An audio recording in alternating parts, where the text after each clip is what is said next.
too, my life can never be the same. Perhaps in time, we could get to know one another better. After what you did to our mother? I have no excuses. Losing Magda is the greatest regret of my life. Not a day goes by that I don't think of my love for her. But as for the two of you, I swear I would have come for you if I had known you were alive. We'll never know, will we? Well, hello everyone, and welcome to another GospelX, the Gospel according to the X-Men. My name is Jonathan, and this is Henry. Thank you so much for joining us today as we continue our series on looking at the 1990s X-Men animated series, episode by episode, and offer you, the listener and the watcher, if you're watching this video, to offer you some element of gospel perspective and to glean anything that we could get that can relate to any gospel principles that we know.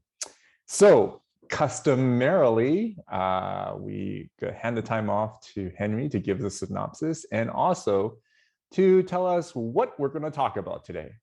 Go for it, Henry. All right. So this episode that we're watching and looked at today is called Family Ties of the 4th season. And in this episode, it's quite interesting.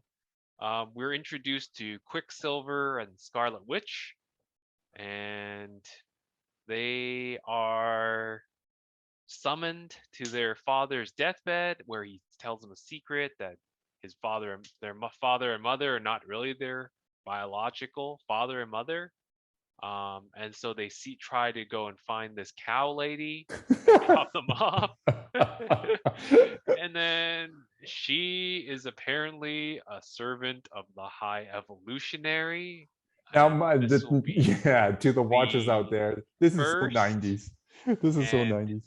Only time that we see this character, we don't. I watched this episode. I don't know what his goal was. Why was this? Yeah, exactly. Like convoluted plan that he had. So he tells them that High Evolutionary tells Quicksilver and Scarlet Witch that their mother was killed by an evil mutant Magneto, and so he sends Magneto a message that his wife Magda is still alive and to go and meet her at her grave. And they meet there, and then Quicksilver and Scarlet Witch and a bunch of cow people jump Magneto, and then they capture him, and then there's this and then the rest of the episode is fighting. They escape, and then they fight for half the episode, and they fight the High Evolutionary and his cow people. Why cows? I don't know. Like, why is it the High Evolution is cows? I don't know. He wants to merge humans and animals together. Yeah, and why cow? Why the choice of a cow? There were other animals too, but they all look like cows. But suffice it to say, the main focus of this episode is Magneto's relationship with Scarlet Witch and Quicksilver. He doesn't have one. They blame him for killing Magda, his wife. We're never actually told the specifics what happened, or whether he actually did. But what is clear is that his ultimate goal of protecting mutants from the humans and creating a world where mutants can be free of oppression, she was not completely cool with his methods, his violent methods of protecting mutants. And so she fled, and what it is it's making it clear that it was his goal, his ambition that drove his family away, drove Magda away, and alienated himself and his kids from ever having a relationship. And so what can we get from a story like this, where we hear lots of stories about ambitious people driving their families away to achieve their goals. So Magneto is another example of that. And here we get to see 20 years later, he's filled with regret and remorse, but at the same time, his goal hasn't changed. Mm-hmm. But then the interesting thing now is that what he said near the end, which we showed the clip earlier, is that my life is now it's not the same anymore. Now I know that you two exist, right? Which is interesting because it means that his ambition is now under that his ambition has a new factor in play, which is the knowledge of knowing that he has two kids. Yep. For his own, right? Remember what he said? Yeah, like that was interesting, right? That was very interesting. He goes, my life will never be the same now that I know that you two exist now.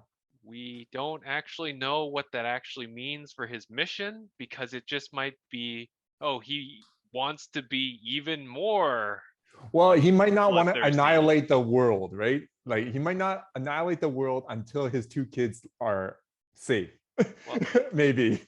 Well, maybe he's gonna bring in the goal of reconciliation with them, add that into his goal or whatever. Whatever, right? But his two kids are mutants, so it's not like, it's like it's going to be detrimental to his mission. I think now is just that he has a knowledge that on the other side, because his two kids are what, in X Factor, right? Or X Force, I can't remember. X Factor. X Factor. So this X Factor is still against him, right? Like they're on the opposite side of I've never heard of X Factor. This is the first time it was introduced in this show. Right. So Forge is their boss, so technically Forge is the good guy, so I guess they're the good guys against the bad guys. But then never mind, forget it. All right, we're getting off getting off topic. All right, so ambition. Yes, you're right. We've heard a lot, and a lot of movies have read a lot of, especially romance new movies and sappy movies, talk about how the person's ambition overtakes their personal lives, and they sacrifice friends, family for the sake of ambition. So that's pretty similar to Magneto, right? So what do you think?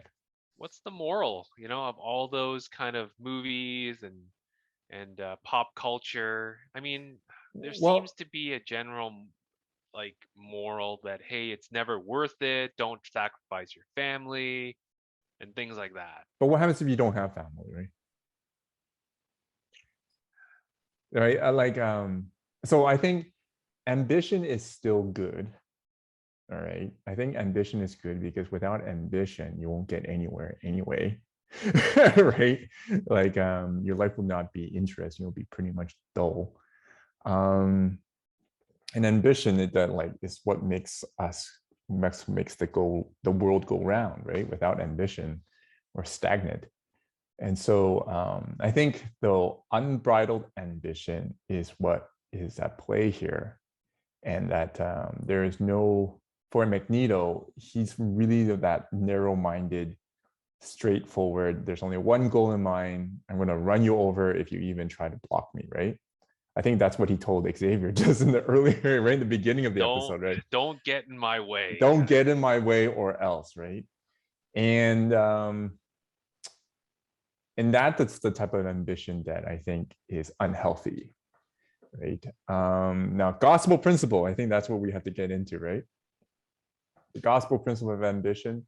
I think for us, let's take for instance Jesus' example. He had a goal, right? And that's to rescue the world, to die on the cross and to rescue the world. But then his ambition is interesting. He didn't destroy relationships along the way to get there, but he built relationships. His whole idea was that relationships was central for to build upon and achieve his goal. And I think for many of us, that's something that we could learn from as well. Is that, even though we have our own career ambitions, life ambitions, that how can we see our relationships as part of that and not excluded from?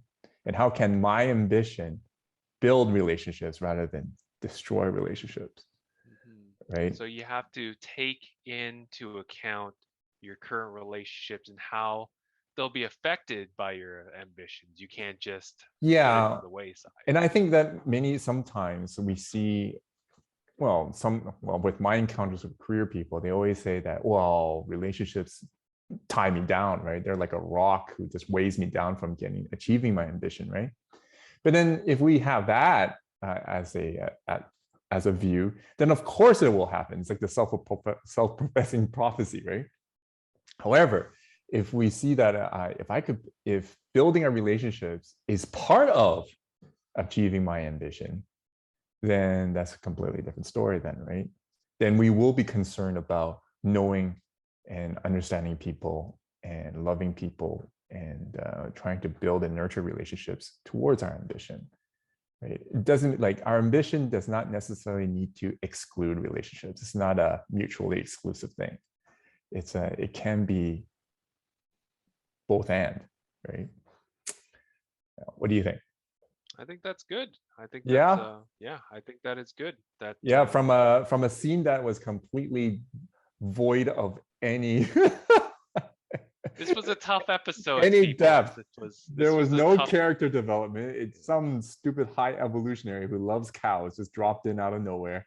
Yeah. It was bad. All right. Thank you everyone for watching Gospel X. Henry, forgot. Do you have anything else to add, or we could end? I think we're good. All right. Thank you again for joining us. Till next time, have a wonderful week.